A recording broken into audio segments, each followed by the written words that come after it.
হয়, ভোগৰ উৎসৱ ভোগালীলৈ মাজত মাত্ৰ এটা দিন বাকী। অহা কালিলৈ উৰুকা আৰু অসমৰ বিভিন্ন প্ৰান্তত এতিয়া ভোগৰ উৎসৱ ভোগালীক আদৰিবৰ বাবে তেওঁলোকে প্ৰস্তুতি তুংগত কৰি তুলিছে। আৰু মই বৰ্তমান উপস্থিত আছোঁ ধেমাজি জিলাৰ বৰদলনি ভকত গাঁও অঞ্চলত। আৰু মই পোনে পোনে মোৰ সামগ্ৰিক পৰিৱেশ এটা দেখুৱাবৰ বাবে মই সতীৰ্থক অনুৰোধ জনাইছোঁ।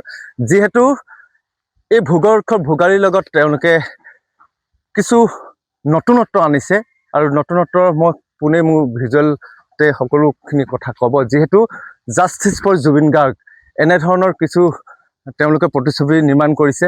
জুবিন গাৰ্গৰ যিটো এখন গীটাৰ তেওঁলোকে নিৰ্মাণ কৰিছে আৰু গীটাৰখনেই তেওঁলোকে আজি এই ভোগৰ উৎসৱ ভোগালীৰ লগত সংগতি ৰাখি তেওঁলোকে নতুনত্ব দিবলৈ চেষ্টা কৰিছে। যিহেতু সাৰ্থক জুবিন গাৰ্গৰ যিটো ন্যায় কাৰণে তেওঁলোকে সকলোৱে অসমবাসীয়ে যিটো ন্যায় বিচাৰিছে আৰু আজি এই ভেলাঘৰ নিৰ্মাণৰ পৰাই তেওঁলোকে জাষ্টিছ ফৰ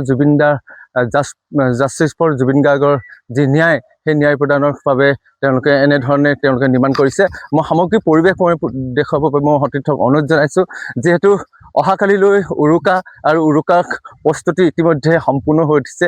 সকলোতে ভেলাঘৰ নিৰ্মাণ কৰিছে আৰু এটা কথা ক'ব লাগিব, মই সতীৰ্থক পুনৰবাৰ দেখুৱাবৰ বাবে অনুৰোধ জনাইছোঁ।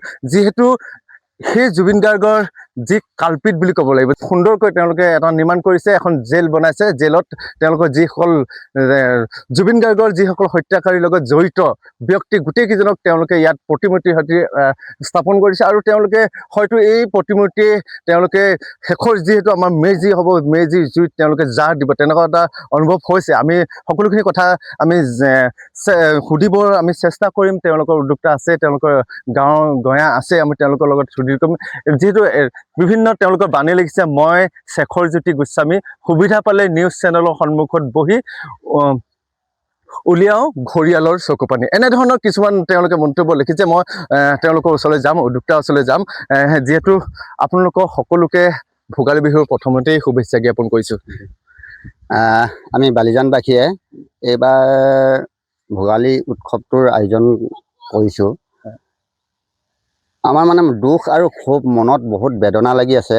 এইটো কাৰণ হৈছে যে আমাৰ প্ৰাণৰ শিল্পীগৰাকীক ইতিমধ্যে তেওঁলোকে মৃত্যু আঁকোৱালি ল'লে। যিসকল দোষী আছিল তেওঁলোকক যাতে অসম চৰকাৰে এতিয়া জেলত ৰাখিছে। আমাৰ জনতা আদালত, আমি বৰদলনি বালিজান চুকে জনতা আদালত তেওঁলোকক আমি যিদিনাখনি আমাৰ মেজি জ্বলোৱা হ'ব সেইদিনা তেওঁলোকক আমি জ্বলাই দিম, ইয়াতে জ্বলাই দিম। আৰু জুবিন দাই ন্যায় পাওক, অসমীয়া জাতিটোৱে ন্যায় পাওক, আমি এই কামনা কৰি এই থিমটো লৈ আমি এই ভোগালী উৎসৱটো আয়োজন কৰিব বিচাৰিছোঁ। হয়, ক'ব লাগিব ঠিক আছে। তেওঁলোকে এনেধৰণে যিহেতু ন্যায় পাব, জুবিন গাৰ্গৰ ন্যায় বিচাৰি তেওঁলোকে এই জনতাৰ আদালতত তেওঁলোকক ফাঁচি দিয়াৰ যি পৰিকল্পনা তেওঁলোকে এটা নতুন এটা থিমেৰে তেওঁলোকে নিৰ্মাণ কৰিছে। মই পুনৰবাৰ দেখুৱাবৰ বাবে অনুৰোধ জনাইছোঁ। যিহেতু আপোনালোকে এই প্ৰতিজনৰ প্ৰতিমূৰ্তি স্থাপন কৰিছে আৰু তেওঁলোকক প্ৰতিজনৰ যিহেতু শেষৰ দিনা আপোনালোকে মেজিত আপোনালোকে জাহ দিব, তেওঁলোকে আৰু কি ক'ব? আপোনালোকে তেওঁলোকৰ জাহ দিয়াৰ উপৰিও আৰু কি ক'ব লাগে? তেওঁলোকে জনতা আদালত ইতিমধ্যে মৃত্যুবৰণ কৰিলেই। হয়, চৰকাৰ আদালতত বিচাৰ প্ৰক্ৰিয়া চলি আছে। কিন্তু আমাৰ খুব মনৰ ভাৱ, আমি ভোগালী যিদিনাখনি আমি মেজি জ্বলাম সেইদিনা তেওঁলোকক জনতা আদালত তেওঁলোকক জ্বলাই দিম। আমাৰ মনত তেওঁলোক ইতিমধ্যে আমি জুবিন দাই আমাৰ ফালৰ পৰা ন্যায় ইতিমধ্যে পাইছে, কিন্তু চৰকাৰ আদালতত ন্যায় পোৱা নাই। গতিকে আমি এই থিমটোকে দেখাব বিচাৰিছোঁ যে তেওঁলোকে জুবিন দাই ন্যায় পাওক। আমি সেই কামনা কৰি এই ভোগালী বিহু উৎসৱত তেওঁলোকক আমি জনতা আদালতত তেওঁলোকক আমি জ্বলাই দিম।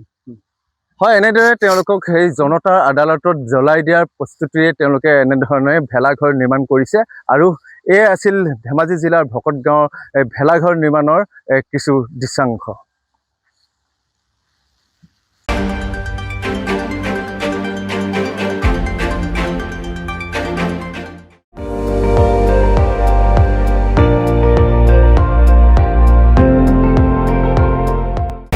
আপুনি চাই আছে ND24, সৰ্বশ্ৰেষ্ঠ নহয় সৰ্বোত্তমৰ দৌৰত।